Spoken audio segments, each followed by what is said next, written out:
अगला जो अंग है कोशिका का उसको जानते हैं, वो है अंतःप्रदब्ध जालिका यानी कि एंडोप्लाज्मिक रेटिकुलम। ये क्या काम करती है, ये क्या होता है, ये हम इस वीडियो में जानने वाले हैं। देखो, जो एंडोप्लाज्मिक रेटिकुलम होती है, जो अंतःप्रदब्ध जालिका होती है, वो एक होते हुए दो प्रकार की होती है। यहाँ पर ये डायग्राम हमने बना रखा है।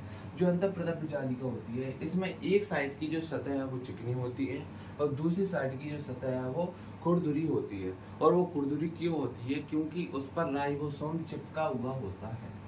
जो ऊपर होता है वो राइबोसोम चिपका हुआ होता है। अब ये काम क्या करती है वो हम देखते हैं। देखो, ये क्या, सबसे पहले इसको समझते हैं, ये क्या किस प्रकार से काम करती है कोशिका। हमारे शरीर में, जैसे हमारे शरीर में हमारी जो हड्डियां हैं वो हमारे शरीर को संभाले हुए हैं, वैसे ही कोशिका के अंदर ये जो अंतःप्रदब्ध जालिका है ना, वो उसकी मजबूती प्रदान करती है।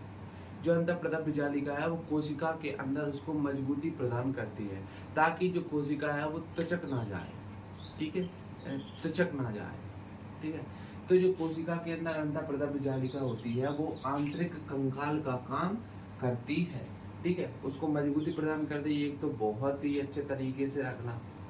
ठीक है, और दूसरा आंतरिक सहायता प्रदान करती है। ठीक है, हो जाती है ना। हाँ, आंतरिक सहायता प्रदान कर देती है ताकि जो कोशिका है वो पिचक ना जाए।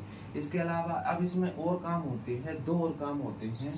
प्रोटीन निर्माण, जो प्रोटीन निर्माण होता है वो खुरदुरी साइड पर जो राइबोसोम चिपका हुआ है वो प्रोटीन बनाता है। ठीक है, प्रोटीन कौन बनाता है? अंतःप्रदब्ध जालिका के अंदर खुरदुरा भाग यानी कि रफ सतह जिस पर जो राइबोसोम है वो चिपका हुआ होता है, वो कोशिका के लिए प्रोटीन बनाता है।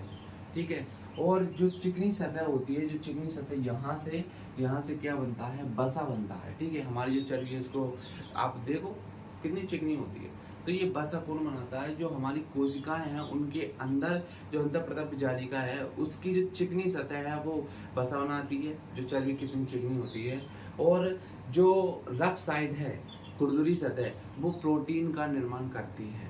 और प्रोटीन का निर्माण खुरदुरी साइड नहीं, उस पर उपस्थित जो राइबोसोम है वो करता है। ठीक है, आप इनकी परिभाषा जो है वो बना ही सकते हो।